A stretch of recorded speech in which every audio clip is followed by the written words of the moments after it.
ಒಪ್ಪಂದ ಆಗಿದ್ಯೋ ಇಲ್ವೋ ಗೊತ್ತಿಲ್ಲ ಸರ್. ಅದು ಕೆಲವರ ನಡುವೆ ಆಗಿರುವಂತ ಒಪ್ಪಂದ. ಹಂಗಾಗಿ ಒಂದು ಪಕ್ಷ ಒಪ್ಪಂದ ಆಗಿದ್ರೆ ಡಿ ಕೆ ಶಿವಕುಮಾರ್ ಅವರನ್ನ ಮುಖ್ಯಮಂತ್ರಿ ಸ್ಥಾನದಲ್ಲಿ ಕೂರಿಸಿದ್ರೆ ಲಾಭನ ನಷ್ಟನ ಏನ್ ನೀವು ವಿಶ್ಲೇಷಣೆ ಮಾಡ್ತೀರಿ? ಅಲ್ಲ, ಈಗಲೇ ನಾನು ಹೇಳಕ್ಕಾಗಲ್ಲ. ಹ್ಮ್ ಹೈಕಮಾಂಡೇ ಹೇಳ್ಬೇಕಾದ್ರು ಏನ್ ಮಾತು ಕೊಟ್ಟಿದ್ರು ಇಲ್ವೋ, ಯಾರು ಕುಂದ್ರಿಸ್ತಾರೋ, ಯಾರು ಬಿಡ್ತಾರೋ, ಹೆಂಗೆ ಹೇಳಕ್ಕಾಗುತ್ತೆ? ಸಿದ್ದರಾಮಯ್ಯನವರ ಸುದೀರ್ಘ ಆಡಳಿತವನ್ನ ರಾಜ್ಯದ ಜನ ಕಣ್ತುಂಬಿಕೊಂಡಿದ್ದಾರೆ. ನೀವೇ ಆಗ್ಲೇ ಉಲ್ಲೇಖ ಮಾಡಿದ ಹಾಗೆ ಭಾರತದಾದ್ಯಂತ ಬೆಸ್ಟ್ ಮುಖ್ಯಮಂತ್ರಿ ಯಾರು ಅಂದ್ರೆ ಅಫ್ಕೋರ್ಸ್ ಸಿದ್ದರಾಮಯ್ಯನವರ ಹೆಸರೇ ಹೇಳ್ತಾರೆ. ಹಾಗಾಗಿ ಬಡವರ ಬಂಧು, ಹೌದು ಬಡವರ ಪರವಾಗಿ ಹೌದು ಅಷ್ಟು ಕಾಳಜಿ ಇಟ್ಕೊಂಡು ಕೆಲಸ ಮಾಡಿದಂತ ಮುಖ್ಯಮಂತ್ರಿ. ಆ ಸ್ಥಾನದಲ್ಲಿ ಡಿ ಕೆ ಶಿವಕುಮಾರ್ ಒಂದ್ ಪಕ್ಷ ಕೂತ್ಕೊಂಡ್ರು ಅಂದ್ರೆ ಅದನ್ನ ಜನ ಒಪ್ಕೋತಾರೆ ಅಂತ ಅನ್ಸುತ್ತಾ?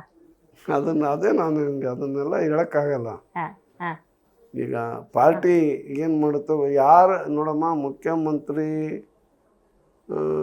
ಮಾಡಬೇಕಾದವರು ಹೈಕಮಾಂಡು, ಆಮೇಲೆ ಮುಖ್ಯಮಂತ್ರಿ ಆಗಬೇಕು ಅಂತ ಹೇಳಿ ಅಭಿಪ್ರಾಯ ವ್ಯಕ್ತಪಡಿಸೋರು ಶಾಸಕರು, ಆಮೇಲೆ ಸ್ವಲ್ಪ ಜನಾಭಿಪ್ರಾಯ, ಅವ್ರ ವರ್ಚಸ್ಸು, ಅದನ್ನೆಲ್ಲ ಗಮನದಲ್ಲಿ ಇಟ್ಕೊಂಡು ಹೈಕಮಾಂಡ್ ಮಾಡುತ್ತೆ.